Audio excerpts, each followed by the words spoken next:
നെന്മാറ ഇരട്ടക്കൊലക്കേസ് പ്രതി ചെന്താമര അന്ധവിശ്വാസത്തിന് അടിമയെന്ന് ബന്ധുക്കൾ. ഭാര്യ പിണങ്ങിപ്പോകാൻ കാരണം മുടി നീട്ടി വളർത്തിയ യുവതിയാണ് എന്ന് ജോത്സ്യൻ പറഞ്ഞതാണ് നെന്മാറയിലെ കൊലപാതകങ്ങൾക്ക് പിന്നിൽ.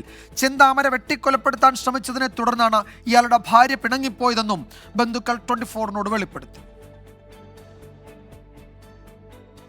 ചെന്താമരയുടെ കുടുംബം തകർന്നതിന് പിന്നിൽ മുടി നീട്ടി വളർത്തിയ ഒരു യുവതിയാണെന്ന് ജോത്സ്യൻ പറഞ്ഞിരുന്നു. അത് വിശ്വസിച്ച ചെന്താമര തൊട്ടടുത്ത വീട്ടിലെ സജിതയെ സംശയിച്ചു.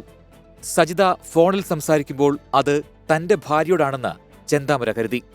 ജോത്സ്യന്റെ വാക്ക് വിശ്വസിച്ച് സജിതയുടെ കുടുംബത്തെ നശിപ്പിക്കണമെന്ന് ചെന്താമരയുടെ മനസ്സിൽ പകയേറി. ജോത്സ്യനെ ആദ്യം പോയി കണ്ടു. ഇന്നമാതിരി നിറയെ മുടിയുള്ള ഒരാളാണ് ചെയ്ത് പറഞ്ഞിട്ടാണ് ഈ കുട്ടിനെ വൈരാഗ്യം വന്നത്. പിന്നെ ഇവള് ഫോണ് വിളിക്കുന്നു, ചെറുക്കിനു, ഇവള് പുറപ്പെട്ടു പോണു, ഇങ്ങനെയുള്ളൊരു സംശയം ഇതായി. അപ്പോൾ ഇവളാണ് എൻ്റെ ഭാര്യനെ മുടുക്കാനുള്ള ഇത് പറഞ്ഞിട്ടാണ് ഉണ്ടായിരുന്നത്. 2019 സജിതയെ കൊലപ്പെടുത്തിയെങ്കിലും ചെന്താമരയിൽ വൈരാഗ്യം അടങ്ങിയില്ല. സജിതയുടെ ഭർത്താവ് സുധാകരന്റെ അമ്മ ലക്ഷ്മിയുടെയും കൊലപാതകത്തിലേക്കാണ് ആ പകയെത്തിയത്. അവൻ്റെ കയ്യിൽ ഈ കൊടുവാളും ഇതും കയ്യിൽ കാണിച്ചു കൊടുക്കുകയാണ് ബിൽഡിൻ്റെ.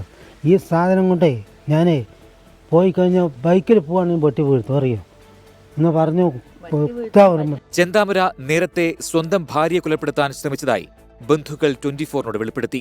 കൊടുവാൾ ഉപയോഗിച്ച് വെട്ടാൻ ശ്രമിച്ചതോടെയാണ് ഭാര്യ ഉപേക്ഷിച്ചു പോയതെന്നും ബന്ധുക്കൾ. കൊടുവാളം കൊണ്ട് വെട്ടാൻ പോയപ്പോൾ അവള് എങ്ങനെയോ ദൈവവൃത്തം കൊണ്ട് കൊടുവാളിനെ തട്ടിയിട്ട് അവിടെ നിന്ന് രാത്രി ഓടിയിട്ട് പോയിട്ട് മറ്റേ ഇതിൽ പോയി എൻ്റെ മൈലാത്തിൻ്റെ വീട്ടിൽ പോയി.